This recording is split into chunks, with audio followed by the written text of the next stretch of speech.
Yo, salut tout le monde, c'est Fanfic à l'appareil, j'espère que vous allez bien. Ça fait un petit moment que j'ai pas fait de vidéo, donc on va faire une vidéo achat manga. Ça sera ces 2-3 derniers mois, comme j'ai pas fait de vidéo depuis. Donc j'ai un peu accumulé des achats manga depuis ces 2-3 derniers mois, il y a une trentaine de tomes. Et donc je vais vous présenter tout ça. Allez, on est parti. Donc je crois que j'en ai pris deux, ouais, ici j'ai les deux. J'étais un peu à la bourre dans les sorties de Yakuza Réincarnation. Du coup j'ai pris le 17 et le 18. Donc vraiment je suis à jour maintenant de nouveau dans les sorties. Yakuza Réincarnation, j'en ai déjà parlé, même si ça remonte il y a fort longtemps. C'est donc un manga de Isekai où un Yakuza tout simplement se retrouve réincarné dans un monde fantastique. Et il y a pas mal de petites péripéties. Le dessin est assez particulier, mais franchement ça fait assez de taf aussi, donc c'est plutôt pas mal. Voilà, je vous conseille toujours Yakuza Réincarnation, c'est chez Kazé. Parce que maintenant c'est nouveau devenu Kazé, parce que ceux qui le savent, Kazé était devenu Crunchyroll. Enfin, Kazé était devenu ouais, Crunchyroll, et maintenant c'est redevenu Kazé, donc maintenant les logos vont tout changer. Donc pour ceux qui n'aiment pas, entre guillemets, d'avoir des logos différents dans leur mangatech, chez Kazé, ils sont graves avec ça, parce qu'on a Kazé, Crunchyroll, Kazé. Donc voilà, c'est pas terrible pour les gens comme ça. Moi, ouais, ça m'emmerde un petit peu, mais ça va, quoi. C'est pas la mort non plus. Donc on continue également Togen Anki, je sais pas combien de temps ça va durer encore. C'est plutôt sympa. Il y a également l'anime, je crois qu'il y a une saison pour l'instant, 24 épisodes. Il me semble qu'ils l'ont mis sur Netflix, hein, pour ceux qui ont Netflix. Donc n'hésitez pas à aller vous regarder l'anime si vous voulez un peu voir si le scénario vous plaît ou quoi. Et vous avez un peu de mal à passer le cap de prendre le manga. Le dessin est plutôt sympa, le scénario c'est un peu un délire un peu à la Bleach, etc. Il y a quelques combats, c'est assez gore. Donc voilà, c'est plutôt sympa Token Anki. On continue également Fantasy Lazy Life, donc c'est un manga, je dis un roman, un manga humoristique, isekai, un petit peu eishi, mais vraiment léger. Voilà, c'est pas du hentai, quoi, c'est très léger. Parfois il y a un peu euh, des meufs avec des gros décolletés, on va dire, mais voilà, sinon c'est quand même très raisonnable et c'est plutôt une histoire d'amour. C'est assez une lecture assez légère. On continue également le Kenjin Raijo. Voilà, je pense que ça va bientôt terminer. Il me semblait que j'avais lu ça quelque part. Si je dis pas de conneries, c'est l'auteur de Akame ga Kill qui fait ça, ou en tout cas l'un des auteurs, parce qu'Akame ga Kill sont plusieurs dessus, scénaristes, dessinateurs, etc. Et je me demande si c'est pas le dessinateur justement ici qui fait ce manga-là et qui le fait 100% tout seul. Je dis peut-être des conneries, donc reprenez-moi en commentaire si je dis de la merde. Donc voilà, les dessins sont toujours très cool. J'ai pas lu ce tome-là, donc je peux pas vraiment donner d'avis. Il y a le chat qui fout la merde. Il occupe à donner des coups dans le trépied et faire bouger la caméra. Va coucher. Il est fatigant. Du coup, on continue également Blue Lock. Blue Box, pas Blue Lock, Blue Box. Blue Lock, c'est manga de foot. Blue Lock, c'est plutôt du badminton, même s'il y a également une grosse touche comment dire, d'amour dedans. Donc c'est un manga un peu romantique, un petit peu shoujo sur les bords, mais également il y a une notion de sport. Le sport, c'est le badminton dedans. Et voilà, les dessins se font assez shoujo, même s'il me semble que c'est considéré comme un shonen ce manga-là. Sauf si je dis des conneries, mais il me semble que c'est ça. Voilà, c'est écrit là de toute façon. Je sais pas si le focus fonctionne. Voilà, shonen. Hop. C'est chez Delcourt Tonkam d'ailleurs, vous venez de le voir. On continue également le manga Elden Ring. Donc Elden Ring, c'est fait par, attends, je veux avoir son nom exact, pas dire de conneries, Nikishi Tobita. Donc Nikishi Tobita, j'ai toutes ses œuvres. J'aime beaucoup cet auteur de manga. Donc qu'est-ce qu'il a fait comme... je peux pas vraiment vous dire les titres comme ça. Enfin si, mais j'ai peur de dire des conneries, donc je vais pas les dire. Mais j'adore ce mangaka parce qu'il dessine super bien. Et il arrive toujours à mélanger, on va dire, manga un peu plus sérieux avec beaucoup et avec humour. Donc là par exemple il est sur Elden Ring, avec ses dessins toujours très bons de l'auteur. Je vais essayer de vous trouver une page. On voit vraiment son style de dessin au sommet de son art. Bien sûr dans ce tome là il va pas avoir de planches de dingue juste pour m'emmerder. Ouais, bon, en tout cas, c'est plutôt pas mal dessiné. Voilà, vous le voyez comme ça, c'est très bien dessiné. Mais il va également mélanger humour, il va réussir à faire des têtes. Parfois, ces personnages, on voit vraiment qu'ils ont l'air complètement débiles et tout. Et c'est vraiment très sympa à ce niveau-là. Donc, on continue World End RM Fantasy. Donc, World End RM classique est fini, je crois, en 18 tomes. Je crois qu'ici, il va rester encore un ou deux tomes. Je crois que c'est 15 tomes, 16 tomes maximum. Et c'est bientôt terminé. Je vous montre pas l'intérieur parce que c'est très Aichi. World and Arm classique est plus Aichi que Fantasy, mais c'est quand même déjà pas mal. Voilà. Après, l'histoire en elle-même est plutôt correcte aussi. Hein. C'est pas que du cul pour du cul, on va dire, entre guillemets. Il y a quand même une histoire de fantasy, il y a des combats et tout, c'est plutôt stylé. Alors que je trouve que World and RM, c'est difficile à dire, classique est quand même un peu plus axé sur la chose. Voilà, c'est vous comprenez ce que je veux dire. On continue Blue Lock, il me semble qu'il me manque quelques tomes en fait. Je crois que je vais jusqu'au tome 29, je crois. Là, j'ai acheté le nouveau qui est sorti. Il faudra une fois que je me mette à jour pour Blue Lock, manga de foot. Mais c'est très shonen, hein. C'est des trucs de dingue qui défoncent des goals en frappant dessus. Euh, voilà, vous voyez les pages. C'est très très shonen le machin. Mais c'est sympa. On continue également Shy, manga de super-héros. Je crois que c'est fini au Japon en 34 tomes, si je dis pas de conneries. Donc on approche doucement de la fin ici, tome 28. Il y a également l'animé que j'ai pas regardé, donc je sais pas vous donner un avis, mais il paraît que c'est pas mal. Il faudrait une fois que je m'y intéresse. Et voilà, c'est un manga de super-héros. Sauf qu'à la différence de My Hero Academia, où il y a des héros dans tous les coins, où tu es dans un buisson, il y en a 12 qui tombent, parce que dans My Hero Academia, je crois que 80% de la population a des pouvoirs. Ici, c'est quand même beaucoup plus léger. Et en fait, chaque pays a son super-héros attitré qui va un peu défendre le pays et qui va également servir un peu de vitrine pour le pays. Voilà. Et donc, au Japon, ils ont Shai. Et Shai, en fait, c'est une personnalité super timide, mais elle a des pouvoirs et tout. Et donc, c'est elle qui est devenue l'héroïne du Japon. Voilà, tout simplement. Donc, Shangri-La Frontier, également l'anime. Il y a 50 épisodes, je crois déjà l'anime, c'est déjà pas mal. Les 50 premiers épisodes, je crois qu'ils adaptent à peu près les 12 premiers tomes. Donc voilà, c'est assez touffu, l'anime est assez chargé. Euh, je peux pas vraiment vous donner d'avis parce que je me suis pas tapé les 50 épisodes et donc je sais pas s'il y a beaucoup de fillers. Voilà. Si vous le savez, n'hésitez pas à me donner en commentaire. Mais c'est plutôt sympa, c'est un peu un Sword Art Online plus léger, plus humoristique. C'est assez sympathique. Le Shangri-La Frontier. On continue également Partenaire 2.0. Manga Eishi assez poussé quand même. Donc en gros, voilà, c'est un peu une histoire de deux sex friends qui vivent leur vie. En gros, c'est un peu ça le délire. Voilà, le scénario n'est pas dingo, quoi. Ragna Crimson, le tome 16, on continue Ragna Crimson, qui est un bon manga, on va dire, de dark fantasy, qui fait assez shonen, il y a pas mal de combats, enfin, c'est assez shonen, c'est un shonen. Peut-être même que c'est considéré comme un shonen, parce qu'ils l'ont rangé chez Dark Kana. Généralement, Dark Kana, c'est des shonen. Voilà, je sais en tout cas que les combats sont assez badass. J'essaie de vous trouver une page qui est à peu près correcte et qui spoil pas. Bon, encore une fois, j'ai pas trouvé de page qui spoil pas ou qui montre bien le dessin. Voilà, bon, je vous montre un peu le style comme ça en tout cas. C'est plutôt pas mal, c'est bien dessiné. Encore une fois, il y a l'anime. Il n'est pas en français, il est juste en VOSTFR. Il est sur ADN, je crois qu'il y a 25 épisodes. Et le premier épisode, je crois qu'il dure 1 heure. Mais voilà, l'anime adapte, je crois, les 10-11 premiers tomes. Donc c'est déjà pas mal, parce que là on est au tome 16. Japon, ils sont pas beaucoup plus loin. Je crois qu'ils sont peut-être au tome 17 ou 18, mais ils ne doivent pas être très loin. Ils ne sont pas beaucoup plus loin que nous. On continue également Bête par le dessinateur et le scénariste, tout simplement par les deux, de Fly, la quête de D, donc de Dragon Quest Dai. Voilà. Il y a eu une pause dans le manga Bête de 13 ans parce que le dessinateur s'était blessé. Ça a repris il y a quelques années. Et nous, on compte-goutte, on reçoit un peu les tomes. On était, je crois, au tome 12 chez nous, quand le dessinateur s'est blessé. Il y a 4 ans, on a eu le tome 13, et après, maintenant, petit à petit, ils ressortent un peu les tomes. Au Japon, ils doivent être au tome 20, je pense. Donc, je pense qu'on approche de la fin, parce que s'ils ne s'arrêtent pas, j'ai peur qu'ils se reblessent et qu'on est reparti pour une pause de 13 ans. Il serait peut-être temps de terminer le manga bête, qui est très sympa. C'est du dessin à la Dragon Quest, hein, donc Dragon Quest, la quête de Dai, c'est exactement le même dessin. Et franchement, c'est très sympa.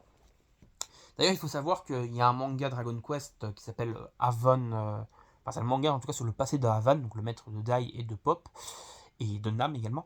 Et ce manga-là, en fait, n'est pas dessiné du coup par le dessinateur officiel de Bête ou de Dragon Quest, la quête de Dai, parce que tout simplement, il était blessé, il était déjà sur ce manga-là, et du coup, ils ont délégué le dessin à un autre dessinateur qui avait fait, je crois, le Samouraï aux fleurs, qui est un one-shot.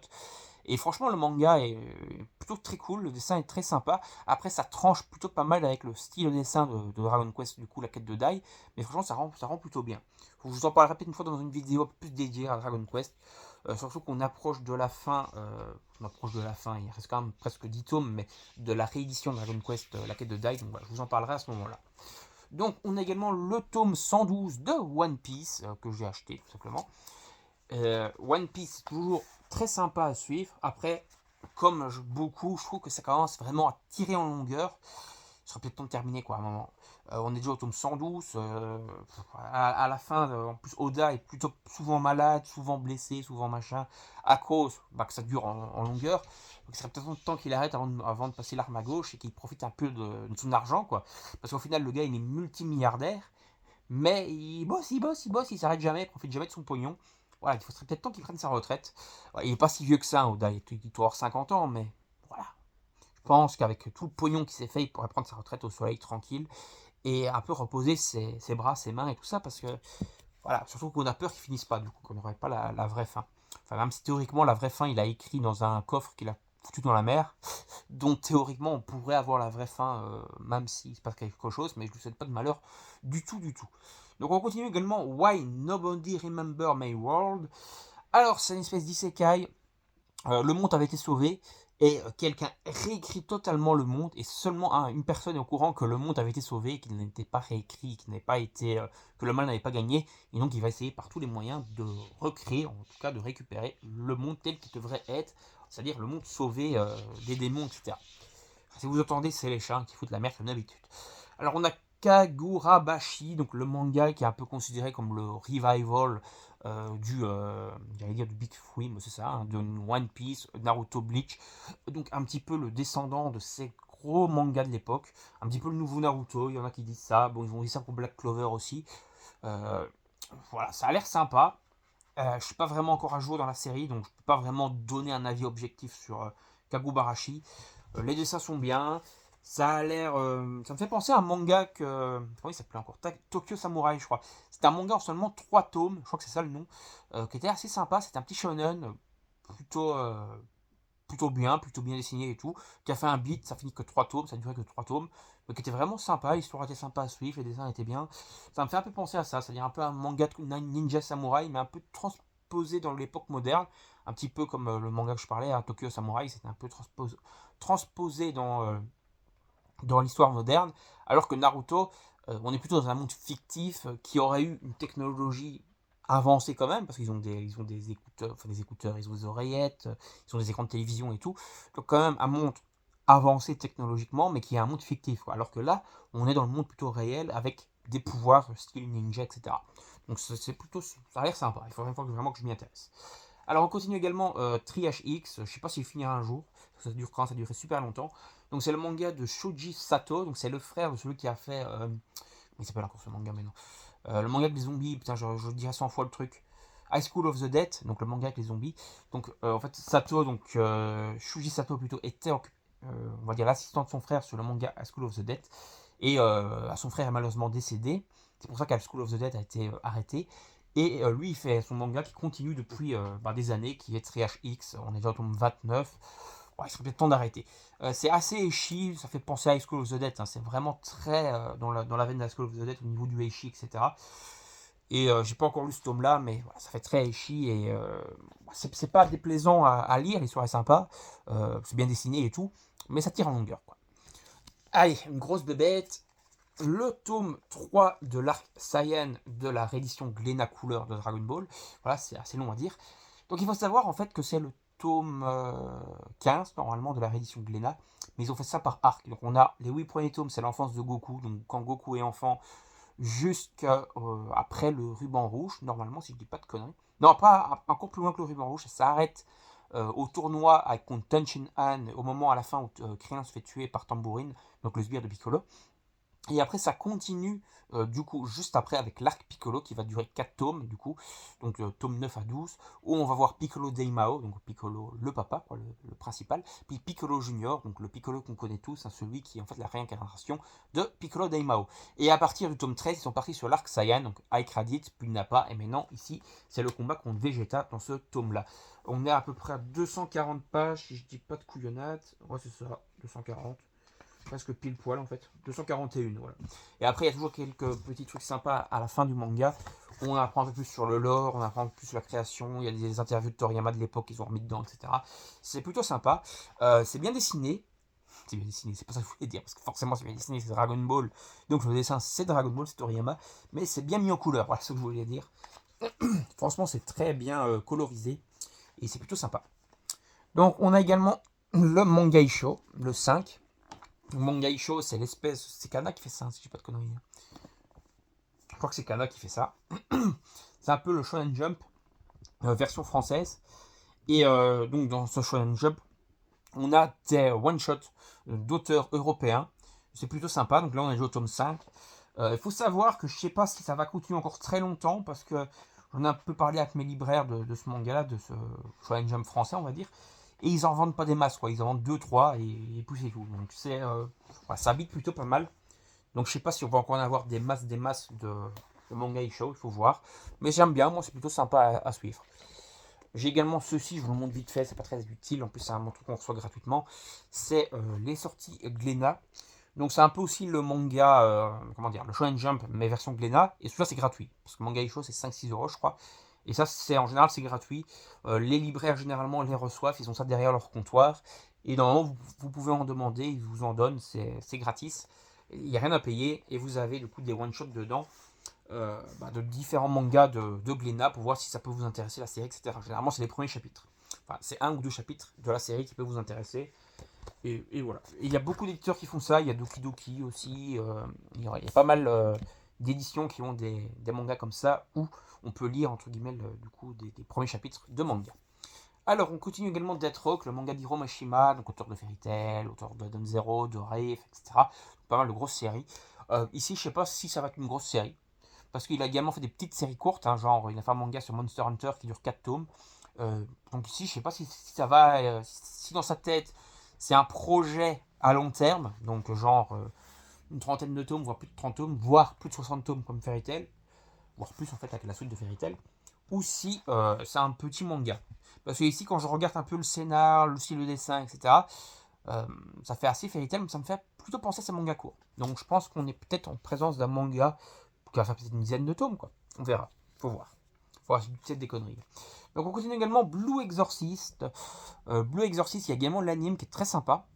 Alors Blue Exorcist, petite aparté sur l'anime, si vous regardez l'anime, il faut commencer par regarder la première saison qui est sur Netflix, jusqu'au tome 16-17 à peu près. Jusqu'à l'épisode 16-17 à peu près, parce qu'après on part sur un arc fillers qui est en fait une conclusion à l'anime qu'ils ont fait à l'époque, donc c'est un filler qui n'est pas très utile, que c'est une autre conclusion on va dire en manga.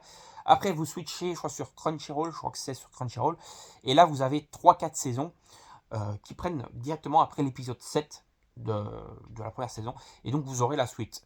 Et ça adapte à peu près jusqu'au tome 25-26 de l'anime, donc voilà. L'anime est plutôt sympa également à suivre, bien dessiné, bien animé et tout. Donc voilà, je vous conseille de regarder. Le manga en lui-même est très bien dessiné. Et franchement, c'est très cool de suivre les aventures des personnages, que ce soit dans l'école d'exorcisme, etc. C'est vraiment très sympa. Ça fait un peu penser à Harry Potter sur certains points, avec l'école en tout cas d'exorcisme et tout. C'est assez plaisant. On continue également Undead Unluck. Undead Unluck, qui est un manga assez humoristique, avec un gars qui peut pas mourir, qui aimerait bien crever parce qu'il en a marre d'être immortel. Beaucoup de combats, beaucoup d'humour. Voilà. N'hésitez pas à vous procurer si vous le souhaitez. On continue également avec Final Fantasy Lost Stranger, un isekai dans le monde de Final Fantasy. Il s'est fait isekai par un camion dans le tome 1, et depuis, il y a des aventures. Donc, je vous parle un peu vite fait du tome 1, pour vous donner peut-être envie ou quoi. C'est pas un spoil, ça se passe au premier chapitre du tome 1. En fait, il se fait envoyer dans le monde isekai avec sa sœur. Ils sont tous les deux renversés par un camion, ils sont envoyés dans le monde. Et on va dire après 1 ou 2 chapitres, sa sœur se fait tuer dans ce monde-là. Et donc le héros se dit, ben on va prendre une queue phénix, on est dans le monde de Final Fantasy, on va la ressusciter. Et sauf qu'on lui apprend en fait, que phénix ça existe peut-être dans tout le monde dans les jeux vidéo, mais ici c'est court pas les rues. Et du coup il va se mettre en chasse d'un moyen de ressusciter sa sœur qui est donc décédée. Et il va essayer par tous les moyens de trouver un moyen de la ressusciter. Il va y avoir différents arcs, il va y avoir des combats contre des dragons, il va y avoir des affrontements contre des sorcières, etc. Et c'est très sympa, très cool à lire. Les mangas sont assez gras, assez gros quoi. Donc on a à peu près 240 pages par tome. Franchement, je vous invite à découvrir, si vous ne connaissez pas encore. Le dessin est très cool aussi. Et voilà, après, c'est très long à sortir. Je crois que le premier tome est sorti, je pense, en 2016 ou 2017. Et là, on est en 2026, donc 10 ans après, on est à peine au tome 13. Donc, c'est très lent. On a rattrapé, je pense, le Japon. Donc, ça, c'est vraiment. C'est très lent, quoi. Il y a à peu près un tome qui sort par an, quoi. Donc, en tout cas, maintenant, avant, il sortait peut-être 1 ou 2 tomes par an. Maintenant, on n'est plus qu'à un tome par an. Donc, c'est vraiment très long. Donc, je le remets là parce que j'allais vous le remontrer, mais vous l'avez déjà vu. On a Death Moon Deathplate, qui est un isekai inversé. Donc, c'est un gars avec des pouvoirs qui se retrouve isekai dans le monde réel, dans notre monde à nous. Et donc il va avoir des pouvoirs, c'est assez sombre, on suit un peu un anti-héros. Voilà, c'est plutôt plaisant à lire, également un anime. Je crois qu'il fait 2 saisons, 12 épisodes, donc à peu près 24 épisodes. On continue également Gamaran, le tournoi ultime. C'est très temps que ça se termine, parce que ça commence vraiment à être long. Je ne peux pas vous donner un avis sur le tome, et ni vraiment sur le Gamaran, le tournoi ultime, parce que ça fait un moment que j'ai plus lu. Mais voilà, le dessin est sympa. Mais ça commence vraiment à être très long, surtout qu'il y a déjà une première série, donc là on est à peu près au tome 50, si on compte les deux séries ensemble. Voilà, ça commence vraiment à tirer en longueur. C'est assez trash au niveau du tirage en longueur. Alors on a Man of Rust qui va être fini au tome 4, donc c'est une petite série courte. Moi j'aime bien les séries courtes en général, aussi en tout cas, en plus des séries longues. Voilà, parfois j'aime bien me faire une petite série courte ou me enchaîner plusieurs séries courtes. Voilà, parce que je me dis, il y a une histoire assez rapidement que je peux par exemple me lire en une journée et c'est plutôt plaisant. Après, le seul truc qui fait peur avec les séries courtes, c'est est-ce qu'il y a une fin. Généralement, dans les séries courtes, en 4 tomes, il y a toujours une fin. Parce que c'est une série où on lui a dit au tome 3, bon écoute, il faut finir parce que ça se vend pas assez. Et donc, du coup, il faut une conclusion avec le tome 4. Quand il n'y a que 3 tomes, on lui dit ça vend pas assez, on arrête, mais on ne te laisse pas la possibilité de terminer. Et c'est souvent pareil avec le tome 5, quand il y a une série en 5 tomes, on leur dit au 5 tomes, moi écoute, ça se vend pas assez, on arrête. Et donc parfois, quand il y a un sixième tome, là c'est bon, on peut se dire il y a une fin. Mais généralement, tome 3 et 5, ça fait assez peur. On se dit, ah, il n'y aura peut-être pas de fin. Quoi. Là, c'est un tome 4, donc je me fais pas trop, j'ai pas trop peur. Voilà. Donc les combats sont plutôt cool. Le style de dessin fait un peu penser à l'auteur de Chainsaw Man. Je pense pas que c'est le même auteur. Donc l'auteur de Chainsaw Man est également Fire Punch, pas Fire Force. Voilà, style de dessin plutôt sympa. Et voilà, je vous invite à découvrir si vous voulez un petit manga dans le style de Chainsaw Man niveau dessin en tout cas. Procurez-le vous, en plus c'est assez rapide. On a un isekai encore qui est Shin Live in... j'arrive pas à le prononcer, je suis vraiment à chier en anglais. Donc voilà, l'isekai on continue, également un anime, également pour ça je crois en 12 épisodes pour l'instant. Il me semble qu'il y a un doublage français en plus. Le dessin est sympa, l'histoire est sympa, ça reste un isekai, c'est très classique. Voilà, si vous en avez marre des isekai, passez votre chemin quoi. On continue également Ayuashi, comme je l'ai déjà répété plein de fois dans mes vidéos. J'aime bien Ayuashi parce qu'il y a également le côté tranche de vie. Blue Lock, c'est vraiment football, on bouffe football, on fait des trucs de dingue et tout. Là, on est dans un côté déjà au football un peu plus réaliste, on va pas t'exploser le goal en shootant parce que tu joues tellement fort que le goal décolle. Non, c'est pas ce point-là, voilà. C'est quand même un peu manga, bien sûr, mais c'est pas à ce point-là. Et en plus de tout ça, on a toutes les tranches de vie, donc on a un peu les histoires d'amour, on a un peu le tranche d'envie, le School of Life à l'école. On a un peu tout ce qui se passe dedans. Et c'est très intéressant du coup d'en apprendre un peu plus sur les personnages et que c'est pas juste des archétypes de footballeurs qui vont taper dans des ballons, mais il y a quand même un peu tout un travail autour d'eux qui est très sympa, qui est très bien écrit. Donc on continue Fear également, tome 15 de Fear. Je suis pas à jour dans Fear du tout. Je sais qu'il y a un anime également, je crois qu'il y a 28 épisodes. Voilà, donc je peux pas vraiment vous donner un avis, mais bon, ceux que j'en ai lus, c'est très bien. Donc, et ceux que j'ai vus de l'anime aussi, c'est très bien. Donc pour moi, ça doit rester sympa. Je pense que ça reste dans la bonne lignée. Ça a toujours des bons retours en tout cas. Donc je pense que ça doit toujours être très sympa.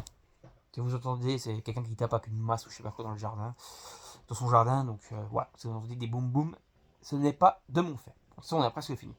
Donc Witch War, on entend la tronçonneuse maintenant ou la disqueuse. Witch War, c'est un manga genre Valkyrie Apocalypse, sauf que là, c'est quasiment que des femmes, des sorcières, qui vont s'affronter. Et c'est assez gore. Ça fait assez penser à Valkyrie Apocalypse. Hein. Les combats sont vraiment très Valkyrie Apocalypse, avec des pouvoirs de magie cette fois, du coup. Enfin, il y a un peu de magie également dans Valkyrie Apocalypse, mais c'est pas des pouvoirs divins, on va dire. C'est plus de la sorcellerie. Et on est déjà au tome 10. Voilà, il faut voir. Après, il faut voir si ça va continuer comme Valkyrie Apocalypse, quasiment, je crois, au tome 30, ou si ce sera un peu plus léger. Faut voir. En tout cas, Witch War est sympa. Si vous aimez Valkyrie Apocalypse, prenez-le. Je pense que vous aimerez bien. Même si vous suivez quasiment que des femmes, mais voilà, c'est plutôt plaisant. Alors, Shiruan, manga de samouraï au tome 26, ici je crois qu'il est au tome 34 au Japon. Alors c'est pas fini en 34 tomes d'ailleurs. On approche de la fin.